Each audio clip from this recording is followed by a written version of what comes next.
নবীজি চলে গেছেন মদিনায়। মদিনায় চলে যাওয়ার পর আব্দুল উজ্জা তার চাচার ঘরে লালিত পালিত হয়। চাচার বাসায় তাকে চাচার ঘরে লালিত পালিত হয়। আব্দুল উজ্জা আল্লাহর রাসূলকে মহব্বত করে মন থেকে ভালোবাসে, মহব্বত করে দিল থেকে ভালোবাসে। আব্দুল উজ্জার বাবা নাই, চাচার ঘরে চাচার কাছে লালিত পালিত হচ্ছে, চাচার সঙ্গে বসবাস করে, চাচার বাড়িতে থাকে। এই আব্দুল উজ্জা আর চাচা একসাথে একই পাশাপাশি বসে খানা খাচ্ছিল। খানা খাওয়া অবস্থার মধ্যে তার চাচাকে প্রশ্ন করে, চাচা মোহাম্মদ নামটা, মোহাম্মদ ব্যক্তিটা আপনার কাছে কেমন পরিচিত মানুষ? চাচা বসা থেকে খাবার রেখে দাঁড়ায় গেল। চাচা ডাক দিয়া কয়, কি বাতিজা তুমি কি বলতে চাও?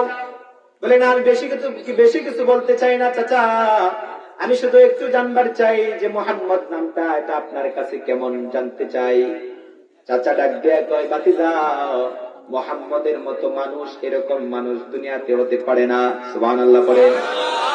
মোহাম্মদের চরিত্র উত্তম চরিত্র, মোহাম্মদের চরিত্র ফুলের মতো, ফুলের চাইতেও পবিত্র। সুবহানাল্লাহ পড়েন। ফুলের মতো না, ফুলের চাইতেও পবিত্র, ফুলের চাইতেও পবিত্র।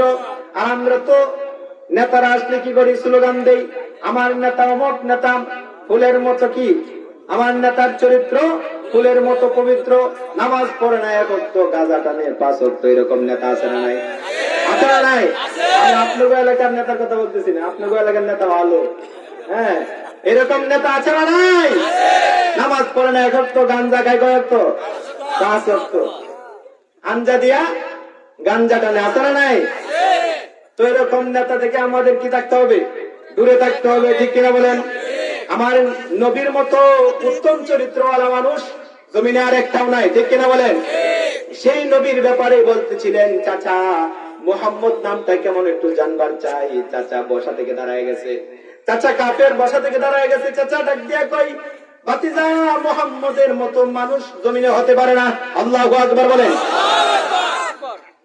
ভাতিজা বলে, তাহলে চাচা, তাহলে মোহাম্মদ যে এক আল্লাহর দাওয়াত দেয়, দ্বীনের দাওয়াত দেয়, সে মোহাম্মদের দাওয়াত কি গ্রহণ করা যায়? চাচা কয়, ভাতিজা তুমি কি বলবার চাও ভালো করে বুঝায় বলো। ভাতিজা কয়, চাচা আমি তো অপেক্ষায় ছিলাম আপনি কবে ইসলাম গ্রহণ করবেন, আপনার অপেক্ষায় ছিলাম, আপনি ইসলাম গ্রহণ করলেই তো আমার সুযোগ, ঠিক কিনা বলেন? কিন্তু চাচা আপনি ইসলাম গ্রহণ করবেন কিনা? চাচা ডাক দিয়ে কয়, ভাতিজা জীবন চলে যেতে পারে, কিন্তু আমি মুহাম্মদের ইসলাম গ্রহণ করতে পারি না, মুহাম্মদের ইসলাম গ্রহণ করতে পারি না। বাপদাদার ইসলামের মধ্যে, বাপদাদার ধর্মের মধ্যে চুনকালি মারতে পারি না। এরকম কিছু সমাজের মধ্যে মানুষ আছে না নাই? গর্হিত কাজ করে, দুনিয়া সমাজের মধ্যে বেদাত কাজ করে, সমাজের মধ্যে ভণ্ডামি করে। যদি কোনো আলেম ওলামা বলে, তাকে বলে হুজুর আমরা বাপদাদা করে গেছে, এগুলা ছাড়া যাবে না, এরকম আছে না নাই? আছে না নাই? এরকম গন্ড মূর্খ কিছু মানুষ আছে। ওই চাচা বলবার ছিলেন, ভাতিজা আমি আমার বাপ দাদা যে কাজ করে গেছে ওই কাজ কখনো আমি ছাড়তে পারি না। ভাতিজা লাভ দিয়ে দাঁড়ায় গেছে। ভাতিজা বলেন, তাহলে চাচা আমার সুযোগ? বলে, কি সুযোগ? চাচা এতদিন আমি অপেক্ষায় ছিলাম আপনি কালিমা গ্রহণ করবেন, আপনি যদি গ্রহণ করবেন না, চাচা আমি আপনার সামনে দাঁড়ায়া সাক্ষী দিলাম, আশহাদু আল্লা ইলাহা ইল্লাল্লাহু ওয়া আশহাদু আন্না মুহাম্মাদান আবদুহু ওয়া রাসূলুহু। আল্লাহু আকবার। ও চাচা, আমি মুহাম্মদের কালিমা গ্রহণ করে ফেলেছি, মুহাম্মদের কালিমা আমি পড়ে ফেলেছি। চাচা ডাক দিয়া কয়, ভাতিজা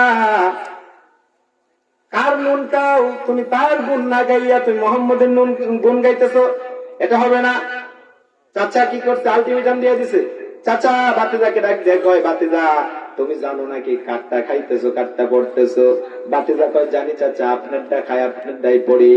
ভাতিজা ডাক দিয়ে কয়, চাচা এখন আপনি কি বলবার চান ভালো করে ক্লিয়ার করে বলেন।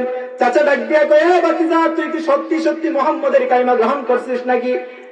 ভাতিজা ডাক দিয়ে কয়, চাচা গ্রহণ করছি তো করছি, ইমান কখনো আর বিক্রি করতে পারবো না, জীবন আমার চলে যেতে পারে কিন্তু কখনো ইমান বিক্রি করতে পারি না। সুবহানাল্লাহ বলে। এই জন্য যুবক বয়সে যারা ইসলামী লাইনে চলাফেরা করে ওদেরকে কখনো বেলাইনে নেওয়া যায় না। আর যুবক মানুষ কখনো কি করে না? লোভের পায়ে পা দেয় না। যুবক যারা আছে ওরা কখনো টাকাই বিক্রি হয় না, ঠিক কিনা বলে? ঠিক কিনা? যুবকদের মাধ্যমে দেশ পরিবর্তন হয়, সমাজ পরিবর্তন হয়, যুবকদের মাধ্যমে এক সময় ইসলাম বিজয় হবে, ঠিক কিনা বলেন? ঠিক কিনা? এই যুবকরা যদি ঐক্যবদ্ধ হয়ে এরকম ভাবে তারা দ্বীনি জলসা আয়োজন করে, অচিরে এই দেশের মধ্যে ইসলাম কায়েম হবে, ঠিক কিনা? আমরা ইসলাম চাই কি চাই না? ইসলাম চাই কি চাই না?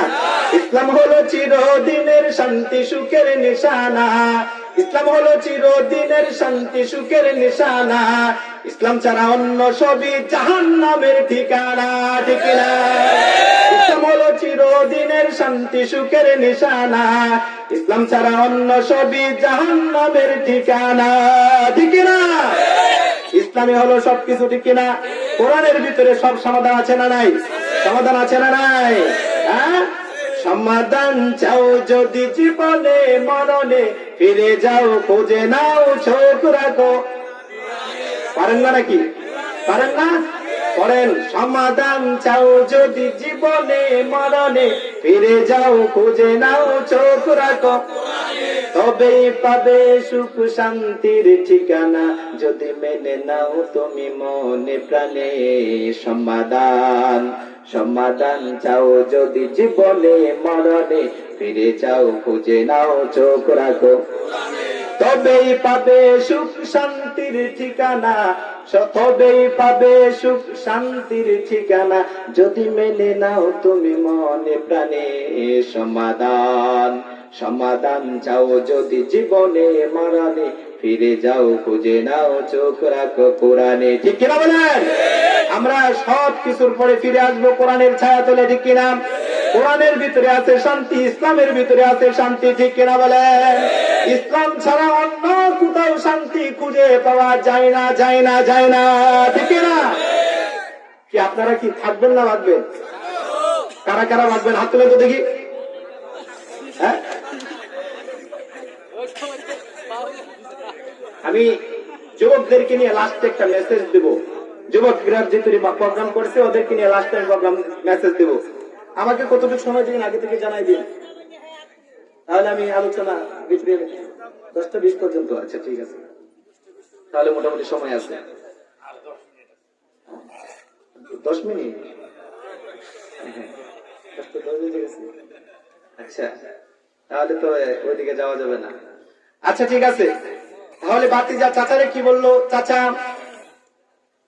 জীবন দিতে পারি কিন্তু ইমান আজ থাকতে পারি না। চাচা ডাক দিয়া গো, বাতিজা তাহলে তোমার পরনো যা কিছু আছে সবগুলো আমার, সবগুলো একটার পর একটা খুলে দাও। আব্দুল উজ্জা আবার ডাক দিয়া কয়, চাচা আমি সবগুলো খুলতে রাজি, কিন্তু ভিতর থেকে ইমান বের করতে রাজি না। আল্লাহু আকবার। এবার বাতিজা সব কিছু আস্তে আস্তে খুলে দিয়ে দিছে। এবার চাচা ডাক দিয়ে কয়, বাতিজা তোমার পরনো যে লুঙ্গিটা আছে এই লুঙ্গিটাও কিন্তু আমার, লুঙ্গিটাও খুলে দাও। বাতিজা ডাক দিয়ে কয়, চাচা লুঙ্গি খুলতে পারি, লুঙ্গি সাইরা ইমান হয়েছে আমার সঙ্গী। সুবহানাল্লাহ। লুঙ্গি দিলাম তোমারে কইলা, লুঙ্গি দিলাম সাইরা, ইমানকে বানাইলাম সঙ্গী। সুবহানাল্লাহ বলেন।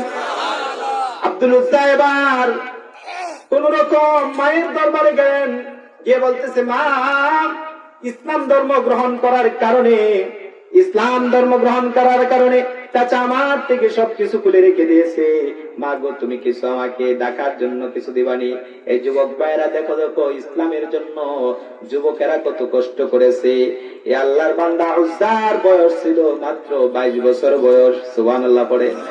সাহাবারা এক একজনের 5 বছর বয়স, হযরত আলীর বয়স ছিলেন মাত্র 8 বছর, এক একজনের হযরত ওমরের বয়স ছিলেন 26 বছর, এক একটা বয়স ছিলেন এক একজনের।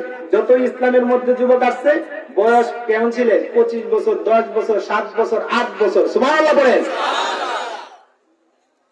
তার ভিতরে আরো 2টা বাচ্চার ঘটনা আসছে। 2টা বাচ্চা, নাম কি? নাম হলো মুআওয়াজ। 2 বাচ্চা, ওরা ওদের বয়স মাত্র 8 বছর 7 বছর। সুবহানাল্লাহ বলে। ওরাও ইসলামের জন্য ওরা জীবন দিয়ে দিতে। সুবহানাল্লাহ পড়ে। নিজেরাও শহীদ হয়ে গেছে এবং কাফেরদেরকে জাহান্নামের কীট বানায় দিয়েছে। ঠিক কিনা বলেন? আব্দুল উজ্জা মার কাছ থেকে বিদায় নেয়, ডাক দিয়ে কয়, মা তুমি বিদায় দাও, আমি চলে যাব মুহাম্মদের দরবারে, মুহাম্মদের কাছে। আব্দুল উজ্জা এবার চলে গেলেন মদিনায়, মরুভূমি প্রান্ত শেষ করে মদিনায় চলে গেলেন আব্দুল উজ্জা। চলে যাওয়ার পর আব্দুল উজ্জা আল্লাহর নবী ফজরের নামাজ পড়েন। ফজরের নামাজ পড়ার পরে দেখতেছে ফিলারের আলারে একজন মানুষ দাঁড়ায় রয়েছে, গায়ে কোনো চাদর নাই, কাপড় নাই, একজন জীর্ণ শীর্ণ মানুষ এরকম ভাবে সালার চড়তেছে, দাঁড়ায় রয়েছে। নবীজি ডাক দেয়া কয়, কি ব্যাপারে যুবক, কোথায় থেকে আসলো? এ যুবক, তোমার বাড়ি কোথায়? যুবক ডাক দেয়া কয়, ইয়া রাসূলুল্লাহ, আমার বাড়ি মক্কায়। ইয়া রাসূলুল্লাহ, আপনার উপর ঈমান আনার কারণে আমার এই হালত, এই দশা। আল্লাহর নবীর চোখ বেয়ে পানি ঝরে। আল্লাহর নবী আব্দুল উজ্জারে ডাক দিয়ে বললেন, তোমার নাম কি? বলে, আমার নাম আব্দুল উজ্জা। আল্লাহর নবী ডাক দেয়া কই, আব্দুল উজ্জা, আজকে থেকে তোমার নাম আব্দুল উজ্জা না, আজকে থেকে তোমার নাম উজ্জা না, আজকে থেকে তোমার নাম হচ্ছে আব্দুল্লাহ। সুবহানাল্লাহ। আজকে থেকে তোমার নাম আব্দুল্লাহ। যাও, হ্যাঁ আব্দুল উজ্জা, তুমি এখানে থাকো, তুমি এখানে কোরআন পড়ো, তুমি এখানে খাওয়া দাওয়া করো, থাকো। আব্দুল উজ্জা আবার ওখানেই থাকতেছেন, কোরআন পড়তেছেন মসজিদে নববীর ভিতরে, কোরআন তেলাওয়াত করেন। এত মধুর কণ্ঠে কোরআন তেলাওয়াত করে আব্দুল উজ্জা, রাত্রে দিনে 24 ঘন্টায় কোরআন তেলাওয়াত করে। আব্দুল্লাহর তেলাওয়াতের কারণে আশপাশের মানুষের ঘুম হয় না। ডাক দিয়ে কয়, ইয়া রাসূলুল্লাহ, আপনার আব্দুল্লাহ মুসলিম, নতুন মুসলমান হয়েছে, তার কোরআন তেলাওয়াতের কারণে আমাদের ঘুম হয় না। আল্লাহর রাসূল ডাক দিয়ে কয়, আমার সাহাবারা, আব্দুল্লাহকে কোরআন পড়তে দাও, আব্দুল উজ্জাকে কোরআন পড়তে যাও, কেননা তার সে ঈমান গ্রহণ করেছে, অনেক ত্যাগ করেছে, অনেক কিছুই সে ছেড়ে দিয়ে চলে আসছে আমার ঈমান ধরার জন্য। সুবহানাল্লাহ বলেন। এ আব্দুল উজ্জা, নবীজি একদিন যুদ্ধে যাবেন, যুদ্ধের ময়দানে যাবে। এ আব্দুল উজ্জা নবীজিকে ডাক দেয়া কয়, নবীজি আপনার যুদ্ধে যাওয়া অবস্থায় সবাই আপনাকে দান করলেন, সবাই আপনাকে সাদাকা করলেন, সবাই আপনার যুদ্ধের মধ্যে সহযোগিতা করলেন। নবী গো, মহিলারাও সহযোগিতা করছে, পুরুষরাও সহযোগিতা করছে, কিন্তু আমি আব্দুল উজ্জার তো দেওয়ার মতো কিছু নাই। ও আমার চাচা, আমি কি দেব? তবে চাচা, আমার জন্য একটু দোয়া করে, আপনার সঙ্গে যুদ্ধে গিয়ে যেন জীবনটা শহীদ করে দেই। সুবহানাল্লাহ।